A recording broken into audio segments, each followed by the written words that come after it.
स्वामी जी प्रणाम। जी। स्वामी जी मैं हरियाणा से आया हूँ, बहादुरगढ़ से,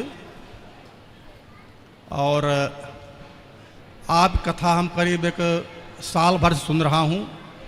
हम वहाँ पर हनुमान जी के मंदिर के पुजारी हैं। अच्छा। और करीब आप लोगों के आशीर्वाद से 32 साल के आसपास सेवा कर रहा हूँ। हम और ये दो हैं, ये दोनों हम तो रहते हैं मंदिर में, आते हैं हम लोग, आप कथा जो सुनते हैं वो आपस में डिस्कस करते हैं जी डेली। अच्छा स्वामी जी मेरा 5 प्रश्न आपसे है जी। हमको सब पता है, कितने भाई बहन हमारे यहाँ बैठे हुए हैं, सब अपने अपने प्रश्नों के उत्तर लेने के लिए बैठे हुए हैं, तो हम सूक्ष्म रूप से पूछ रहे हैं और उत्तर आप चाहे 2 मिनट दो चाहे 5 मिनट दो, उसका उत्तर मैं सुनना चाहता हूँ। बोलिए।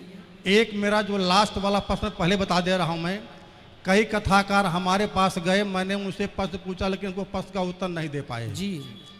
वो तो मैं लास्ट में पूछूंगा, पहले जो मेरा प्रश्न वो सुन लीजिए आप।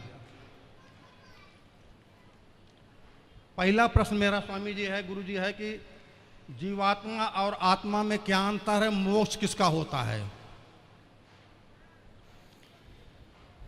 जीवात्मा और आत्मा दोनों पर्याय हैं। ठीक। लिखा है गोस्वामी तुलसीदास जी ने, ईश्वर अंश जीव अविनाशी। तो यहाँ गोस्वामी तुलसीदास जी ने आत्मा को जीव अविनाशी जीवात्मा कहा है। जीव और आत्मा ये दोनों एक ही हैं, दो नहीं हैं, पर्यायवाची हैं। चाहे जीव कह लीजिए चाहे जीवात्मा कह लीजिए। ठीक जी। मोक्ष किसका होता है? मोक्ष जो होता है, मोक्ष का अधिकारी है मन। माया मरी न मन मरा, मर मर गया शरीर, आशा तृष्णा ना मरी, कह गए दास कबीर। तो जो हमारा मन है वही मोक्ष का अधिकारी है, क्योंकि आत्मा तो मोक्ष से और जन्म मृत्यु सबसे परे है। तो जो मन है, कहते हैं ना सब मर गया, शरीर बूढ़ा हो गया, मन बुढ़ा नहीं हुआ। ठीक।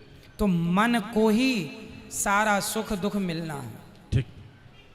स्वामी दूसरा प्रश्न मेरा है, मरने के बाद अपने कर्मानुसार, जैसा आप बता चुके हैं, जीव अन्य योनियों में चला जाता है। ठीक है। तो मेरे फिर पितर कैसे होते हैं? पितर ऐसे होते हैं कि जब हमारे पिता के पिता के पिता जो भी आज धरती पर नहीं हैं, वो जब यहाँ से मरकर जाते हैं तो सीधा पहले पितृलोक जाते हैं। वहाँ जाने के बाद, जैसे हमने बताया, 13 होने के बाद यमराज जी निर्णय लेते हैं कि अब आप पाप या पुण्य के अनुसार अब कहाँ जाएंगे, स्वर्ग जाएंगे, नरक जाएंगे या अन्य तमाम योनियों में जाएंगे। तो कुछ लोग तो अपने कर्मों के बस किसी भी योनि में चले गए। माना कि हमारे दादाजी परदादा जो भी हैं, कोई शेर बन गया, शेर कर्मों के अनुसार। अब हमने उनके नाम से यहाँ पिंडदान दिया, गया जी में तर्पण किया, जहाँ भी किया, तो हुआ क्या, वो शेर की योनि में जहाँ है, यदि उन्हें कोई कष्ट है, भूखे मर रहे हैं या कोई कष्ट तकलीफ है, तो ये पिंडदान का पुण्य उनको उस योनि में प्राप्त होगा जहाँ वो हैं। किसी भी योनि, बंदर से लेकर चींटी से लेकर हाथी तक जहाँ है वो उन्हें, यदि वो मनुष्य बने हैं तो मनुष्य की योनि में उनको प्राप्त हो जाएगा, जहाँ है वहाँ मिलेगा।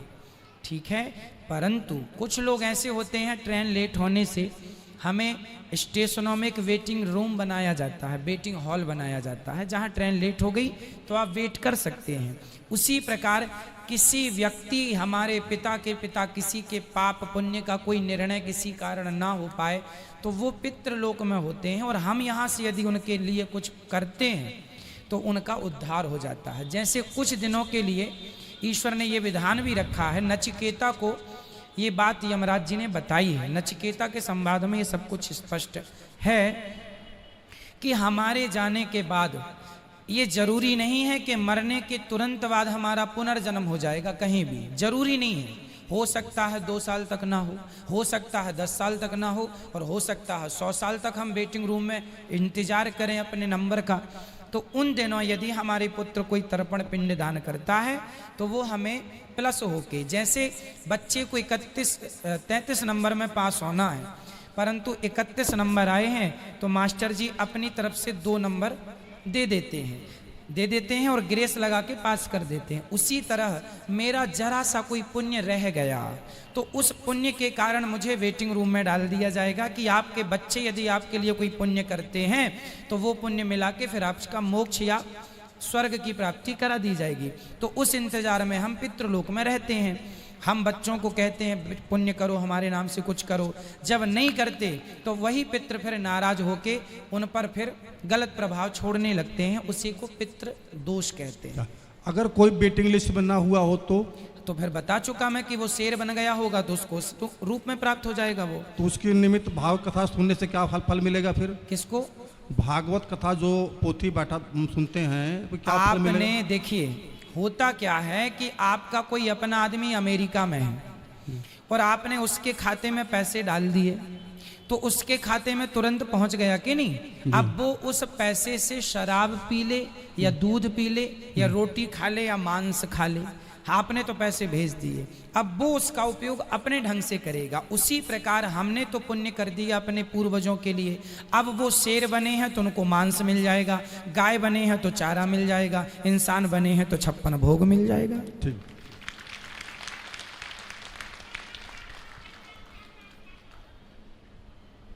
स्वामी जी मेरा ये अंतिम प्रश्न यह है आपसे जी कि आपने भी कई बार बता चुका है, हमने भी कई और संतों सुन चुके हैं और थोड़ा सा जानते भी हैं कि जो हम कर्म पिछले जन्म में किए हैं, ठीक है, वहाँ हम भोग रहे हैं। हाँ, अच्छा किए हैं तो बुरा किए हैं तो भोग रहे हैं। जब मेरा कर्म पिछले जन्म का समाप्त हो जाएगा तो हमारी जीवन यात्रा से खत्म हो जाएगी, ठीक है, तो हम यहाँ कर क्या रहे हैं, ये प्रश्न मेरा है। हाँ हाँ, आपका प्रश्न बहुत उचित है।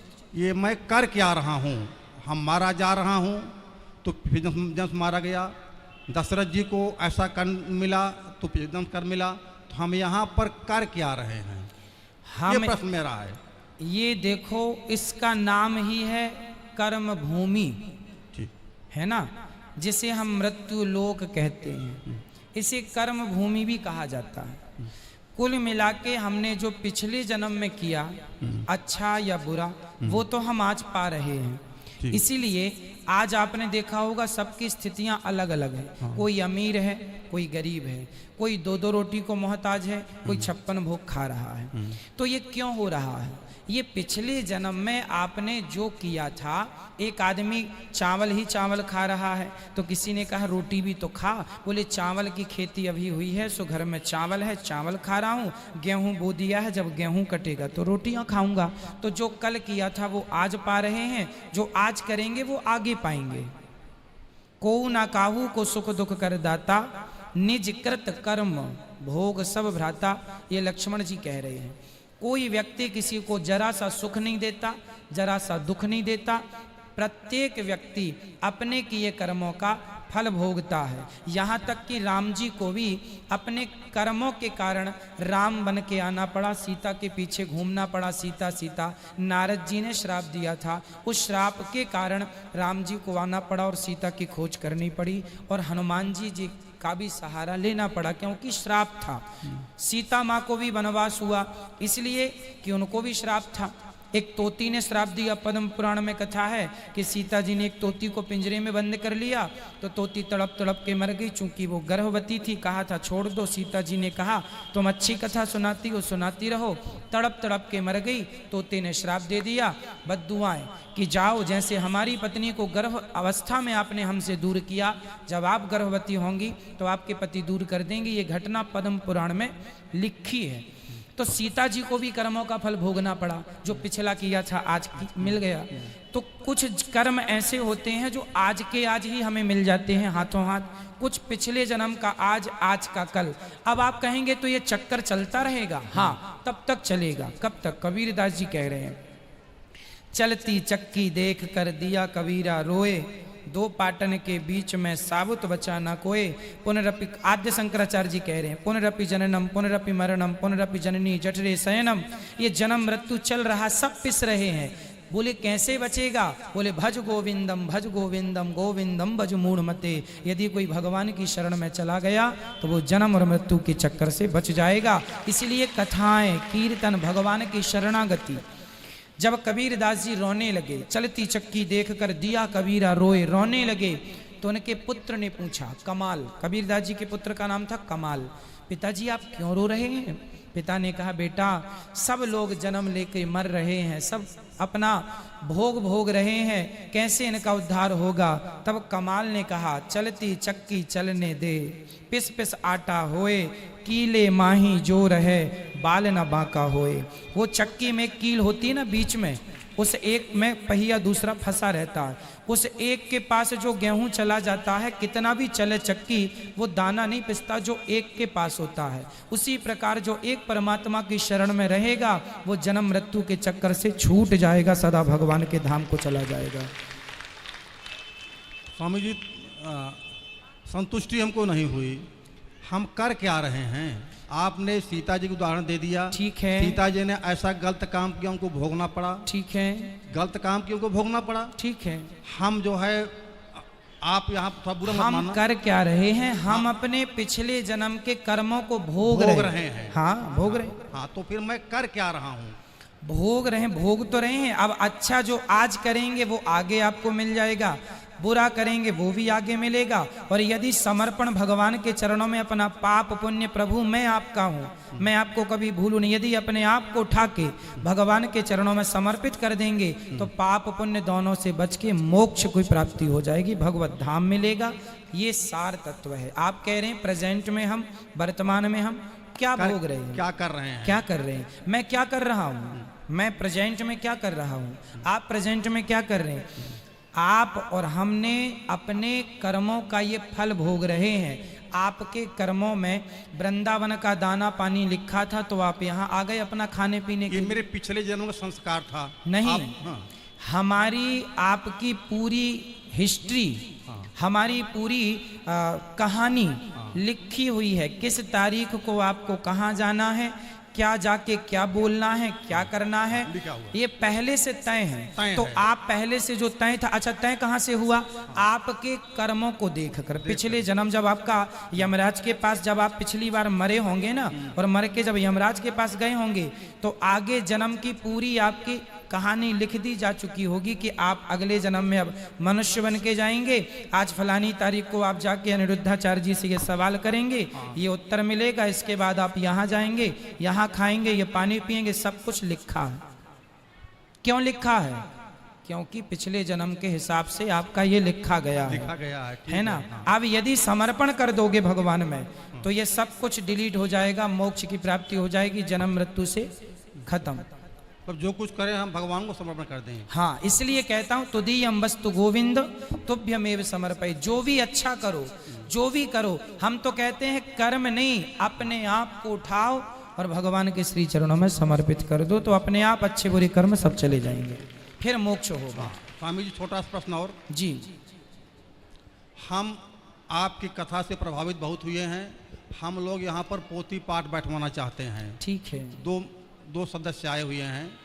अब थोड़ा सा मेरा कुछ अटपटा प्रश्न ये है कि हम जब ब्राह्मणों को बुलाते हैं तो पहले उनको चेकिंग करते हैं। ठीक है। ये मंत्र को उच्चारण कर सुनाओ हमको। हाँ। ब्राह्मण को, कुछ को, मैं किसी की निंदा नहीं कर रहा हूँ, कुछ लोग अशुद्ध मंत्र बोलते हैं। ठीक है। तो ऐसे हम आपकी फेस पर पोथी पाठ बैठाने के लिए आया हुआ हूँ। ठीक है। हम बैठा रहे हैं आपके फेस पर। ठीक है। अब आपके जो ब्राह्मण हैं वो कैसे करते हैं ना जी, यहाँ सुनिए, मैं आपकी बात रोक रहा हूँ। हाँ। यहाँ पर क्षमा कीजिएगा, यहाँ पर जितने ब्राह्मण पोथी पाठ करते हैं, पहले उन ब्राह्मणों का यहाँ विद्वान ब्राह्मणों के द्वारा पूरा टेस्ट होता है। हाँ, पूरा।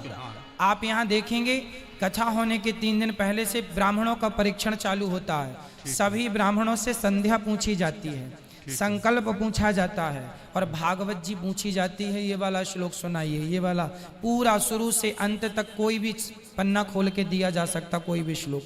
पर ब्राह्मण जितने यहाँ बैठे हैं, आप भी आ जाइएगा, और यहाँ 200-300 जो भी ब्राह्मण बैठे हैं, आप किसी को भी खड़ा कर लीजिएगा, वो बिल्कुल धारा प्रवाह पाठ करने वाले हैं तो ही यहाँ बैठते हैं। यहाँ 1000 ब्राह्मण आते हैं नाम लिखाने, उन 1000 में केवल 200-250 ब्राह्मणों का नाम लिखा जाता है, क्योंकि बाकी लोग उस योग्य नहीं होते। जो योग्य हैं, जो पढ़ सकते हैं, जो कर सकते हैं, आप लोग विश्वास करते हैं इस फेस पर, तो ये हमारी परम जिम्मेदारी है कि हम आप लोगों का विशेष ध्यान रखें और आपकी भावनाओं को ठेस ना लगे, इसका पूरा ख्याल रखते हैं। एक छोटा सा प्रश्न आपके पक्ष में है जी। ये पक्ष है कि देखो, हर व्यक्ति एक समान नहीं होता है, हर समाज एक समान नहीं होता है जी। हम इसलिए कह रहे हैं, आपने कई बार कहा जब कोई हमारी गलती हो तो आप लोग बता दिया करो जी। तो ये गलती हम लोग डिस्कस किए हैं, जो आपकी थोड़ी सी क्या है, जो मेरे मन भावना है जी। आप फिल्मी वालों की बड़ी शिकायत करते हैं। ठीक है। फिल्मी वालों में भी कुछ ऐसे होंगे जो तमाम दान धर्म करते होंगे, कुछ ऐसे भी होंगे जो कि जो है पुण्य कार्य करते होंगे, लेकिन किसी एक व्यक्ति का नाम पूरे समाज का आप नाम लेते हैं, ये कैसा है? ये हमको उत्तर मत दो, वो समझना अपने आत्मा से आप। ठीक है। दूसरा प्रश्न मेरा ये है जी। देखो, हमारे मान लो पिताजी हैं, शराब पी रहे हैं या निकृष्ट कर्म कर रहे हैं, अगर वो बीमार होते हैं तो मैं उनका इलाज कराऊंगा, ठीक लेकिन है। कई बार ये कह चुके हो कि ऐसे जो हैं उनको डंपर में भरो, हरिद्वार में डाल दीजिए। ये आप उनको उत्तर मत दीजिए, लेकिन ये मेरा प्रश्न जायज़ है या नाजायज़ है, ये आप समझना। ये मेरी दो आपसे आपकी विषय नहीं में- नहीं, आप ठीक कह रहे हैं। होता ये है कि हम कुछ कड़वे शब्द इसलिए प्रयोग करते हैं क्योंकि कड़वी दवाई शायद बदल दे समाज को, इसलिए जानकर हमें पता है कि ये उपयोगी शब्द नहीं है, फिर भी करते हैं इसलिए कि शायद बदलाव हो, शायद हथौड़ा जोर से इसलिए मारा जाता है कि पत्थर टूट जाए। उसी प्रकार कि थोड़ी तो शर्म लगे लोगों को कि ना पिए भाई, थोड़ी तो लगे कि हाँ हमें बदलना चाहिए, हमें सुधरना चाहिए, इसलिए ना चाह करके भी हम कड़वे शब्दों का प्रयोग करते हैं। पर आपने याद दिलाया, उसके लिए धन्यवाद आपका। मैं पूरी कोशिश करूंगा सुधारने ये की। मन भावना आई थी मेरे। बिल्कुल बिल्कुल, खुश रहिए, खुश रहिए। अच्छा लगा आपसे बात करके, धन्यवाद आपका।